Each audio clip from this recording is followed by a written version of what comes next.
Le passage qu'il nous est proposé de méditer en ce jour de Noël se trouve dans le prophète Ésaïe, au chapitre 52, les versets 7 et suivants. Comme ils sont les bienvenus au sommet des montagnes, les pas du messager, qui nous met à l'écoute de la paix, qui porte un message de bonté, qui nous met à l'écoute du salut, qui dit à Sion, ton Dieu règne. Voix de tes guetteurs, ils élèvent leur voix. Ensemble, ils poussent une acclamation, car les yeux dans les yeux, ils voient le Seigneur en train de regagner Sion. Exploser, pousser des acclamations, toutes ensemble. Dévastation de Jérusalem, car le Seigneur réconforte son peuple, il rachète Jérusalem.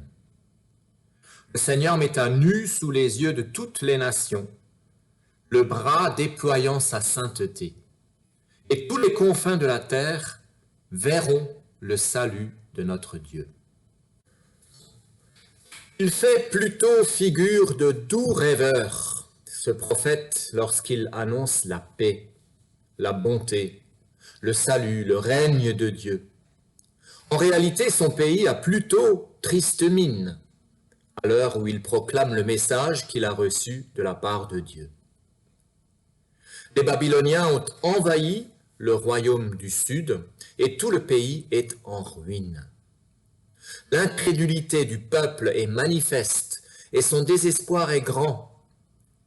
Si Israël est dépossédé de son sol, si Jérusalem est détruite, c'est que Dieu a abandonné son peuple, se disent les habitants de Juda. Ils ne se font pas d'illusions. Alors, comment est-il possible d'entonner un chant d'espérance, un tel chant de victoire, alors que les difficultés auxquelles reste confronté le peuple d'Israël à cette époque restent entières? Se réjouir n'est pas facile, il est vrai, lorsque l'on est rongé par des craintes ou des soucis de toutes sortes. Il ne suffit pas de décréter la fête et la joie pour que les difficultés soient oubliées.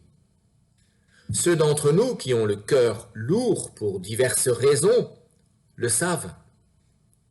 Et ce n'est pas sans raison non plus qu'à Noël, la détresse devient souvent encore plus vive, tout particulièrement lorsque l'on doit traverser l'épreuve du deuil d'un être cher, ou que l'on doit faire face à des ruptures familiales ou sentimentales. Et puis, cette année de crise nous a montré que la vie est de toute façon loin d'être uniquement une partie de réjouissance. Non, le cœur n'est pas toujours à la fête, sous prétexte que tout le monde veut fêter.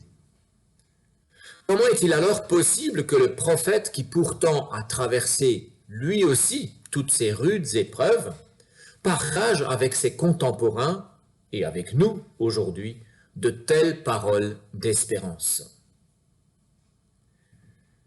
Chers frères et sœurs, c'est que cette espérance et cette joie ne dépendent justement pas du prophète, ni même du peuple. Elles sont du ressort de Dieu seul. C'est lui qui, de sa propre autorité, manifeste ainsi sa fidélité à l'égard de son peuple. J'ai vu la misère de mon peuple, je l'ai entendu crier sous les coups, oui, je connais ses souffrances.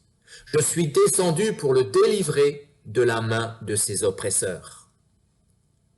Cette parole que Dieu a adressée jadis à Moïse demeure d'une grande actualité du temps du prophète et reste vraie pour nous aujourd'hui. Le prophète Ésaïe n'est que l'un des maillons parmi les porte-paroles que Dieu choisit au fil de l'histoire des humains et dont la mission est de proclamer et de partager la joie qu'il a reçue de lui.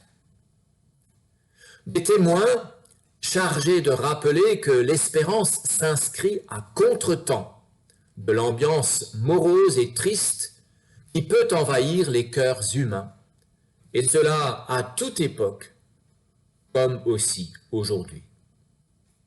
Espérer, contre toute espérance. C'était déjà le mot d'ordre du théologien Jürgen Moltmann, un théologien protestant de l'espérance, qui raconte, je cite, « À 16 ans, en 1943, j'ai été enrôlé dans l'armée allemande. Je venais d'un foyer non religieux. J'avais effectué mon catéchisme avec indifférence. Avec un bataillon de la défense antiaérienne, je me suis rendu dans le centre-ville de Hambourg et j'ai survécu à la destruction de la ville en juillet 1943. 14 000 personnes ont péri sous le feu. C'est alors que j'ai crié pour la première fois vers Dieu. Mon Dieu, où es-tu? En 1945, j'ai été fait prisonnier et j'ai perdu toute espérance jusqu'au jour où un aumônier m'a offert une Bible. J'ai lu les psaumes de lamentation de l'Ancien Testament et le récit de la passion de Jésus. Et j'ai su, voici un homme qui te comprend mieux que tous les autres. Le Christ, abandonné de Dieu, a porté secours aux prisonniers de guerre, abandonné de Dieu, lui aussi. Pendant ma captivité, j'ai commencé à étudier la théologie et à voir si cela menait quelque part.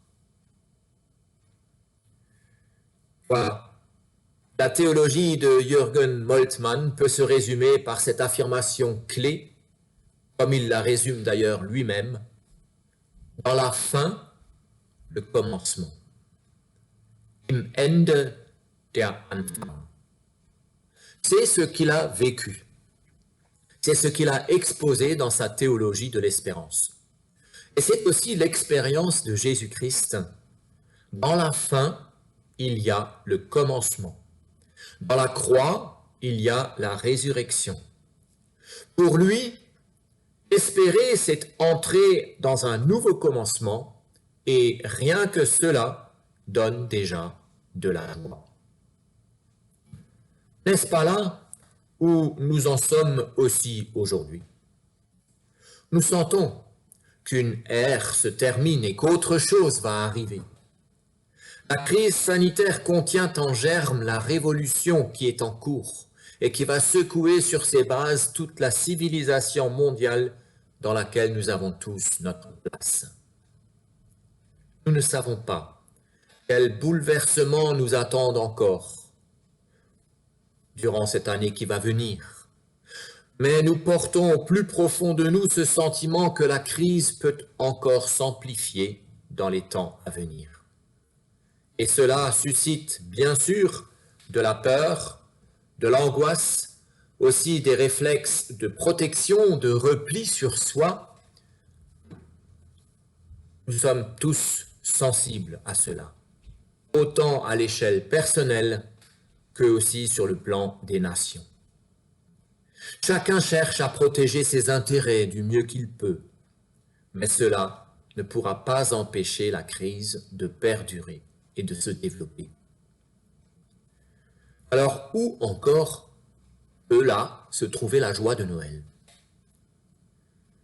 Quelle espérance reste possible? Ésaïe nous rappelle que Dieu ne laisse pas son peuple livré à la détresse.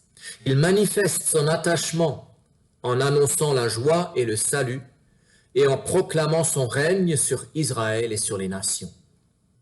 Voilà pourquoi son message ne s'inscrit justement pas dans le pessimisme ambiant. Et c'est là tout le sens de ce cheminement commencé durant le temps de l'Avent et qui nous mène jusqu'à l'espérance et à la pleine lumière de Noël. Dieu vient parmi les hommes pour réaliser son salut. L'initiative du bonheur et de la joie que Dieu nous promet à Noël n'est pas d'abord dans nos propres mains. La joie que Dieu donne ne trouve pas sa source dans des conditions extérieures de notre vie, liées à la belle organisation d'un repas de fête ou je ne sais quoi encore. Non, le matérialisme ne conduit pas au bonheur. Le bonheur et la joie sont là où nous les laissons advenir dans nos vies, quelles que soient les circonstances difficiles ou non de celles-ci. La lumière de Dieu brille au cœur de l'obscurité. Il ne vient pas là où tout est déjà clair. Dieu ne vient pas en attendant que tout aille bien et que nous nous sentions prêts. Il vient lorsque nous avons besoin de lui et lorsque nous nous adressons à lui en toute humilité. Oui, j'ai vu la misère de mon peuple, je l'ai entendu crier sous les coups. Oui, je connais ses souffrances. Oui, je suis descendu pour le délivrer de la main de ses oppresseurs. Cette parole que Dieu a adressée jadis à Moïse demeure d'une grande actualité du temps du prophète et elle est vraie aussi pour nous aujourd'hui. Alors au moment où certains attendent l'arrivée d'un vaccin contre le virus comme l'arrivée du Messie lui-même, souvenons-nous que la joie de Dieu s'inscrit dans notre vie envers et contre tout. L'espérance et la joie de Noël sont des vaccins autrement plus forts et plus efficaces encore contre le doute, la détresse et la tristesse. Dieu vient, oui, il est là, et sa présence dans nos vies est la lumière qui illumine notre chemin. Amen.